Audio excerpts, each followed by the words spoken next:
సూర్యాపేట జిల్లా మఠంపల్లి మండలం కొత్త తాండాలోని సిఎస్ఆర్ నిధుల నుండి 25 లక్షల వ్యయంతో నిర్మించినటువంటి గ్రామ పంచాయతీ కార్యాలయం భవనం 13 లక్షల వ్యయంతో నిర్మించిన అంగన్వాడీ కేంద్రంను మంత్రి ఉత్తమ్ కుమార్ రెడ్డి ప్రారంభం చేశారు. ఈ సందర్భంగా ఉత్తమ్ కుమార్ రెడ్డి మాట్లాడుతూ బీఆర్ఎస్ ప్రభుత్వం సర్పంచ్ మరియు ఎంపీటీసీ జెడ్పీటీసీల హక్కులను హరించిందన్నారు. Sarpanch, MPTC, ZPTC, municipal chairman మరియు కౌన్సిలర్లకు నిధులు ఇవ్వకుండా వారిని ఆత్మహత్య చేసుకునే పరిస్థితికి తీసుకొచ్చిందన్నారు. కాంగ్రెస్ ప్రభుత్వ హయాంలోని స్థానిక సంస్థలని బలపరిచి అన్ని విధాలుగా అందరికీ న్యాయం చేస్తామని అన్నారు.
అసలు ఏంది తండా, ఏంది ఊరు, అయితే సార్ ఈ ఊరికి నేను ఫోన్ చేసి సార్ ఈ పని కావాలనంటే సార్ పని అయిన తర్వాత పని చేపించి శాంక్షన్ అయిన తర్వాత పని అయిందా లేదా సకురు అని మూడింటికి పని చేశారు. మూడింటికి పని చేశారు. పని అయిందా లేదా, శాంక్షన్ అయిన పని విషయం ఏమైంది మూడింటికి చేసారు.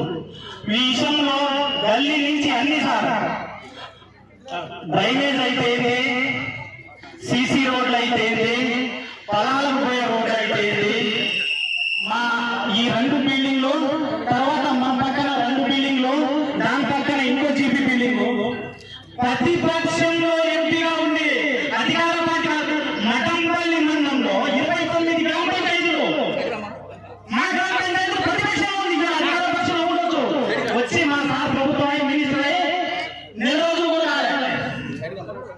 ప్రతిపక్షంలో చేయించిన పని. ప్రతిపక్షంలో విషయం ఏంటంటే నేను ఇది ఓపెనింగ్ బిల్డింగ్ 2 బిల్డింగ్ ఓపెనింగ్ అయిపోయినాయి. ఎలక్షన్ కంటే ముందే కానీ కొంతమంది పేరు ఆ శిల పలకల్లో రాకూడదు, అలాంటి దుర్మార్గులు పుట్టారని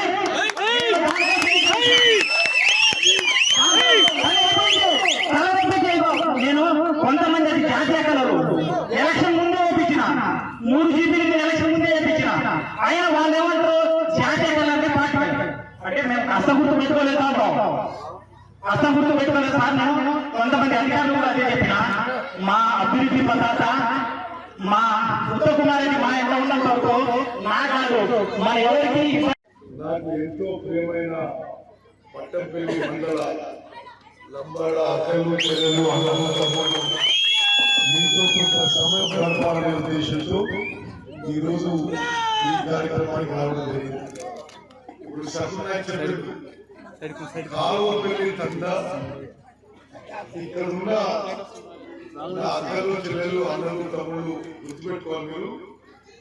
మొత్తం ఈ తండలో మనుషులు నివసించే సమయం నుంచి ఎంత పని జరిగిందో అంతకంటే ఎక్కువ నేను ఎమ్మెల్యే ఎంపీ అయినాక ఈ తండ విషయం. ఈ తండలో జరిగిన ప్రతి పని నేను చేయించిన. మరి ఈరోజు ఈ వచ్చిన శాంక్షన్, ఈ కట్టుకున్న తీరు గురించి కూడా 2 నిమిషాలు చెప్పాలి. నేను ఎంపీగా ఉంటూ ఆనాటి రాష్ట్ర ప్రభుత్వం కోఆపరేట్ చేయకుంటే, సహకరించకుంటే నేను పార్లమెంట్ సభ్యునిగా ఒక జాతీయ సంస్థ పవర్ ఫైనాన్స్ కార్పొరేషన్ పోయి 20 గ్రామాలకి ప్రత్యేకంగా తండాలకి ఎక్కడెక్కడైతే గ్రామ పంచాయతీ బిల్డింగ్ లేదో ఎక్కడెక్కడైతే గ్రామ పంచాయతీ బిల్డింగ్ లేదో ఎక్కడెక్కడైతే అంగన్వాడీ బిల్డింగ్ లేదో ప్రత్యేకంగా నేను ఢిల్లీ నుంచి ఇది రాష్ట్ర ఆనాటి టీఆర్ఎస్ ప్రభుత్వం సంబంధం లేదు, ఆనాటి ఈనాటి రాష్ట్ర ప్రభుత్వం సంబంధం లేదు. ఇది 25 లక్షలు గ్రామ పంచాయతీ బిల్డింగ్ కి 13 లక్షలు అంగన్వాడీ బిల్డింగ్ కి నేరుగా ఎంపీగా ఢిల్లీ నుంచి పవర్ ఫైనాన్స్ కార్పొరేషన్ నుంచి మంజూరు చేయించింది ఉత్తమమైన. అదేవిధంగా హుజూర్ నగర్ కోలార్ నియోజకవర్గాలు 20-25 గ్రామాలకి మంజూరు చేయించాం. ఇలా ఒక 6 గ్రామాలకి ప్రారంభోత్సవం చేస్తున్నాం. సగం ఇప్పుడు ఇలా నీళ్ళు వస్తున్నాయా? అంగన్వాడీ నీళ్ళు వస్తుందా? ఇప్పుడు పిల్లలకి వచ్చే అంగన్వాడీ ఎందుకు అగ్రిమెంట్ లో లేదు.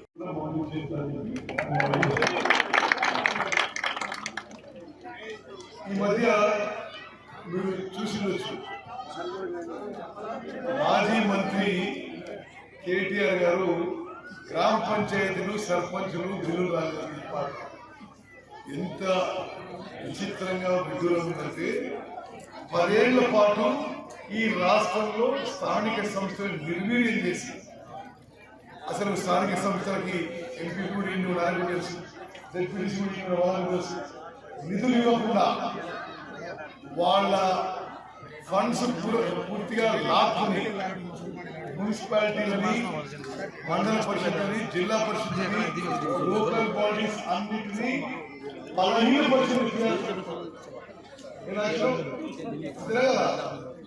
మరి అదేవిధంగా 15th ఫైనాన్స్ కమిషన్ లో గ్రామ పంచాయతీలకు న్యాయం జరగలేదు. సర్పంచుల అటగోలు ఇదే అర్జీ అని చెప్పిండ్రు, కలెక్టర్ వచ్చి పెట్టిండ్రు, చేయకుండా సస్పెండ్ చేస్తున్నారు, చేసిన బిల్లు ఇవ్వలేదు. అసలు సర్పంచులు ఆత్మహత్య చేసుకుని పోయే ప్రభుత్వంలో, ఇది వాస్తవం, మీరు చెక్ చేసుకోండి. సర్పంచులు పాపం దివాలా తీసి రోజు వరకు పనిచేస్తూ వచ్చింది. ట్రాక్టర్లు వద్దు, మా వల్ల కాదు అంటే లేదు ట్రాక్టర్లు తీసుకోవాలి.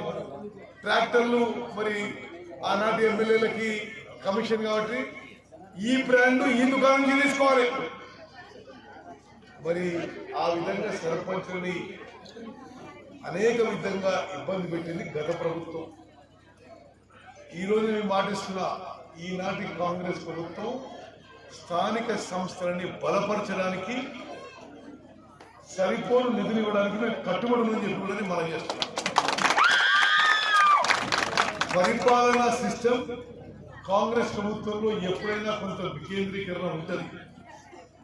గతంలో ఏకఛత్రాధిపత్యం, 1 మ్యాన్ షో ఉంటుండే, 1 ఫ్యామిలీ రూల్ ఉంటుండే. కాంగ్రెస్ పార్టీలో లోకల్ బాడీస్ బలపరిచి అడ్మినిస్ట్రేషన్ గ్రాస్ రూట్స్ వరకు కూడా బలపరిచే విధంగా మేము కృషి చేస్తామని చెప్పి మనం చేస్తూ, గతంలో ప్రభుత్వాలు, గతంలో ఉన్న ప్రభుత్వం లోకల్ బాడీస్ ని, గ్రామ పంచాయతీని, మండల పరిషత్ని, జిల్లా పరిషత్ని, మున్సిపాలిటీని బలహీనపరిచిన విషయం కూడా నేను గుర్తు చేసి, మిత్రులారా, హుజూర్ నగర్ లో గతంలో ఉన్నవాడు పోయి అదొక క్రీడా కళగా మర్చిపోవాలి. గతంలో మరి జరిగిన విషయాల్లో మట్టంపల్లి మండలం ఏం జరిగిందంటే భూ కబ్జాలంట, మరి రకరకాల అక్రమాలు, పోలీస్ స్టేషన్లో ఇబ్బంది పెట్టడం, అటువంటివి ఏమీ ఇప్పుడు ఉండవు. మీరు రాష్ట్ర వ్యాప్తంగా నుండి అసలు ప్రజలందరూ కూడా రాజకీయాలకు సంబంధం లేని కూడా చాలా హ్యాపీగా, చాలా సంతోషంగా, అసలు ఏదో ఒత్తిడి నుంచి బయటకు వచ్చినట్టు పూర్తిగా స్వేచ్ఛతో స్వాతంత్రంతో హ్యాపీగా ఉన్నాం. ఎందుకంటే గత ప్రభుత్వాలు ఒక నిరంకుశ నియంత్రిత పరిపాలన, ఒక అడ్డగోలు పరిపాలన జరిగింది. మరి మాటి మాటికి పోలీస్ స్టేషన్ దుర్వినియోగం చేసి సామాన్య ఇబ్బంది పెట్టేవారు. అదేవిధంగా ఒక టైప్ ఆఫ్ దాదాగిరి, ఒక ఒంటెందుకు ఇప్పుడు పూర్తిగా అందరూ ఫ్రీ ఫేర్ గా ఉండే పరిపాలన. నేను చెప్తున్నా, నేను కౌంటింగ్ అయిపోయాక హైదరాబాద్ వీధులు వస్తే మీరు ఆశ్చర్యపోతారు. జనం బయటకు వచ్చి టీఆర్ఎస్ పార్టీ పని అయిపోయింది, కాంగ్రెస్ పార్టీ గెలిచిందని స్వచ్ఛందంగా ప్రజలందరూ రోడ్ల మీద వచ్చి సెలబ్రేట్ చేస్తున్నారు. ప్రత్యేకంగా ఎంప్లాయీస్, అన్ని శాఖల ఎంప్లాయీస్, మరి పోలీసు, రెవెన్యూ, అన్ని శాఖల ఎంప్లాయీస్ కూడా అసలు పూర్తిగా స్వేచ్ఛ స్వాతంత్రం మరి ఉంది. పూర్తిగా కాంగ్రెస్ రావడం చాలా ఆనందంగా సంతోషంగా ఉందని చెప్పి అభిప్రాయం కలిగించారు. మిత్రులారి మనవాళ్ళందరికీ మనం చేస్తా. హుజూర్ నగర్ కాన్స్టిట్యున్సీ అభివృద్ధి విషయంలో మరింత ఫోకస్ చేసి ఎవరికి ఏ ఇబ్బందులు ఉన్నా, ఏ సమస్యలు ఉన్నా, ఏ కష్టాలు ఉన్నా మీ ఉత్తమంగా మీ అమౌంట్ అని చెప్పి నేను మీకు మాటిస్తూ